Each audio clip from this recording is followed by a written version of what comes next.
Welcome to our deep dive into Veterans Day. Hmm. Um, it's a day we all have marked on our calendars, but I think it's easy to just see it as a day off. Yeah. Today we're going beyond the parades and sales to really understand the significance of Veterans Day. Right. We've got some fascinating excerpts from an article titled Veterans Day, Honoring Those Who Served. Okay. And I think you'll be surprised by some of the things we uncover. I think you're right. There's a lot more to this day than meets the eye. It's a chance to delve into its rich history and really grasp why it holds such a profound meaning for so many. Exactly. For instance, did you know that Veterans Day wasn't always called Veterans Day? Mm. There's actually a whole evolution behind the name. Oh, wow. And it speaks volumes about how we as a nation view and honor those who have served. It's a fascinating journey, and it all begins with World War I. The armistice that ended the war went into effect on the 11th hour of the 11th day of the 11th month in 1918. Wow. And so Armistice Day was born. It's almost poetic, isn't it? That very specific date and time, marking the end of what was supposed to be the war to end all wars. Right. Sadly, history had other plans. You're right, and that makes the evolution of this day even more significant. Yeah. At first, Armistice Day was solely dedicated to honoring those who served in World War I. So how did it transition to encompass veterans of all conflicts? What prompted that shift? Well, after World War II and the Korean War, there was a growing sentiment that recognizing the service of all veterans, regardless of which conflict they fought in, was essential. Yeah. In 1954, President Eisenhower signed a bill that officially changed Armistice Day to Veterans Day, Okay. broadening the scope to include all branches of the military and all conflicts. That makes a lot of sense. Yeah. It's about recognizing the sacrifices made by everyone who served, regardless of the specific war or battle. Yeah. It speaks to a more inclusive idea of service and sacrifice. Exactly. It acknowledges that the commitment to serve one's country transcends any single conflict. And it also underscores the idea that the challenges veterans face upon returning home often transcend those specific conflicts as well. That's a really good point. It seems natural to think about the celebrations and parades first, Yeah. but there's a whole other side to Veterans Day that we need to explore.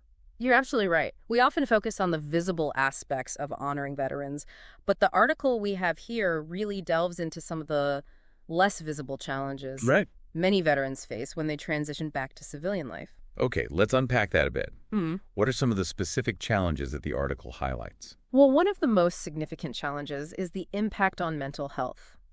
The article cites a study that found that nearly 1 in 3 veterans experience some form of mental health issue after returning from service. 1 in 3. Yeah. That's a staggering statistic. Yeah. What are some of the most common mental health challenges veterans face? Post-traumatic stress disorder, or PTSD, is perhaps the most well-known. It's a condition triggered by exposure to traumatic events, and it can manifest in a variety of ways, including flashbacks, nightmares, anxiety, and difficulty sleeping. I can only imagine how difficult it must be to cope with those kinds of symptoms after returning to civilian life where things might seem relatively peaceful on the surface. Exactly, and that contrast can be jarring. In addition to PTSD, many veterans also struggle with depression, anxiety, and even substance abuse as they try to cope with the transition. It's heartbreaking to think about. But what I'm curious about is what contributes to these mental health challenges? Is it solely the trauma of combat? Or are there other factors at play? That's a really insightful question, and the article touches on that complexity. While combat trauma is certainly a major factor, there are other aspects of military life that can also contribute to mental health issues. I'm all ears. What else might be at play here? Well, think about the intense structure and discipline of military life. Soldiers are constantly operating in high-pressure environments with strict hierarchies and a clear sense of purpose. Right. Then they return to civilian life where things are often much more fluid and less structured. That adjustment can be incredibly difficult for some veterans. I hadn't really thought about it that way, but it makes perfect sense. It's almost like going from one world to another with very different rules and expectations. Precisely. And on top of that, many veterans also face challenges finding meaningful employment after their service. The skills they've honed in the military don't always translate directly to civilian jobs, and some employers may not fully understand or appreciate the value of their experience. That's a real shame. You'd think those skills, leadership, discipline, teamwork, would be highly sought after in any workplace. But the article also mentioned challenges with reintegrating into family life, right? Yes, that's another crucial aspect. Yeah. Being deployed for months or even years at a time can put a strain on relationships. Veterans may have missed out on key family milestones, and their loved ones may have difficulty understanding what they've been through. So it's not just about finding a job or dealing with the psychological impact. It's also about rebuilding and strengthening those personal connections. You've hit the nail on the head. Reintegration is a multifaceted process, and it's important to acknowledge all those layers. It sounds like the transition back to civilian life can be incredibly challenging on so many levels. Yeah. But I'm also curious about what kinds of support systems are in place to help veterans navigate these challenges. The article mentioned the VA, for instance. Yeah. What exactly does the VA offer? The Department of Veterans Affairs, or the VA, plays a crucial role in providing support to veterans. Right. They offer a wide range of services from healthcare and mental health counseling to job training and educational benefits. So those are a pretty comprehensive resource for veterans. Yeah. What about mental health specifically? What kinds of services does the VA provide in that area? The VA has been expanding its mental health services in recent years, recognizing the growing need. They offer individual and group therapy, medication management, and specialized programs for conditions like PTSD and substance abuse. That's encouraging to hear. But is there anything else beyond the VA?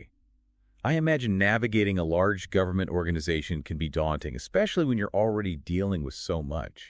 You're right, and that's where nonprofit organizations often step in. Groups like the Wounded Warrior Project and Disabled American Veterans provide a more personalized approach, offering peer support, financial assistance, and even recreational activities designed to foster camaraderie and healing. It sounds like there's a whole network of support out there, which is fantastic. But it also makes me wonder, what can everyday citizens like myself do to support veterans in our communities? Is it enough to just say thank you on Veterans Day? While expressing gratitude is important, it's just the first step. True support goes beyond words. It's about taking action. Volunteering your time at a local veterans organization, donating to charities that support veterans, even just striking up a conversation with a veteran in your neighborhood. These are all tangible ways to make a difference. I love that idea of just starting a conversation. Sometimes simply listening can be the most powerful form of support. It shows that you care and that you're willing to learn from their experiences. Exactly. Veterans have so much to offer, not just in terms of their service to our country, but also in terms of their unique perspectives and resilience. Yeah. By engaging with veterans in our communities, we can learn from them, support them, and create a more welcoming and inclusive society. Now, while we're on the topic of honoring the military, I have a confession to make. I sometimes get Veterans Day and Memorial Day confused. It feels like they both revolve around recognizing the sacrifices of the military. So what exactly is the difference? That's a common question, and it's an important distinction to make. Yeah. While both holidays honor those who have served, Memorial Day specifically remembers those who died in service to our country. It's a day of solemn reflection, marked by visits to cemeteries and memorials. So it's more about honoring the memory of those who are no longer with us, who gave their lives for our freedom. Exactly. Veterans Day, on the other hand, is about celebrating the service of all veterans, both living and deceased. It's a day to express gratitude for their sacrifices and to acknowledge the impact they've had on our lives. Okay, that clarifies things a bit. So Memorial Day is focused on remembrance, while Veterans Day is about celebration and gratitude for all who have served. That's a great way to put it. And as we wrap up our deep dive into Veterans Day, I think it's important to emphasize that this day is just one small piece of the puzzle. What do you mean by that? Well, it's fantastic that we set aside a day to honor our veterans, but their needs and the challenges they face don't disappear on November 12th. That's true. Supporting our veterans requires a year-round commitment. Right. It's about advocating for better health care, ensuring access to mental health services, and creating opportunities for veterans to thrive in civilian life. I completely agree. And speaking of thriving in civilian life, the article mentioned that veterans bring a unique set of skills to the workforce. Absolutely. Their experiences in the military instill in them qualities like leadership discipline, teamwork, and problem-solving abilities that are invaluable in any profession.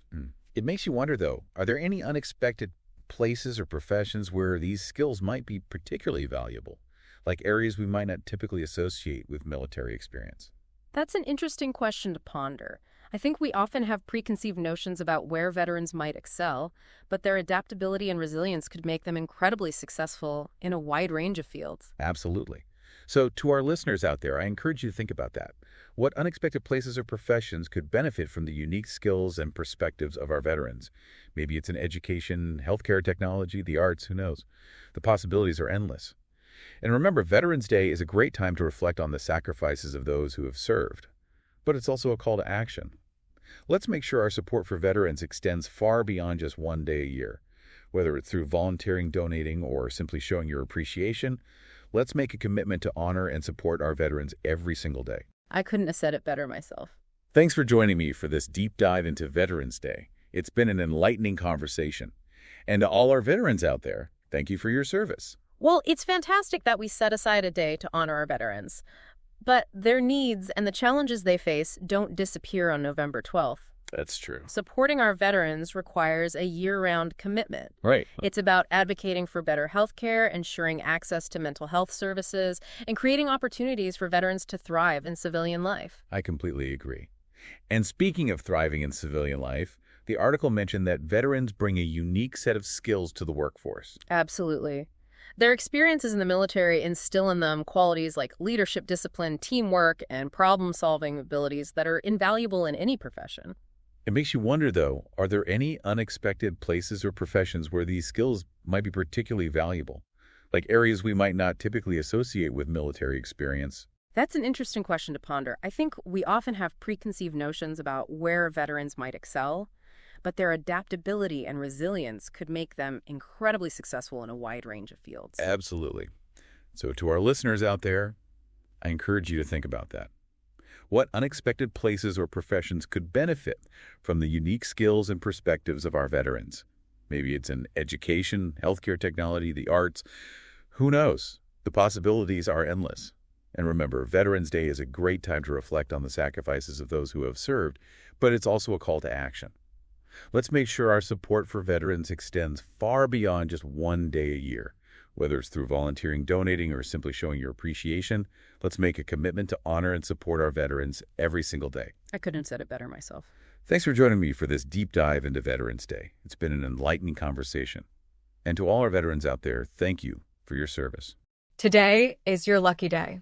Today is the day that our $3 website works for you, paying you directly to your PayPal daily. Imagine $3 ongoing continuous payments to your PayPal account. Imagine falling asleep and waking up to $300 in your PayPal account. How would this make you feel? How could this help you? What bills could you pay? What kind of fun could you have? What does that retirement look like now? All for a one-time payment of $3. This website is DFY done for you, fully built and completely hosted, and never stops collecting payments for you. You have spent $3 on coffee on a regular, but that coffee won't help you create multiple streams of income. Click the link below.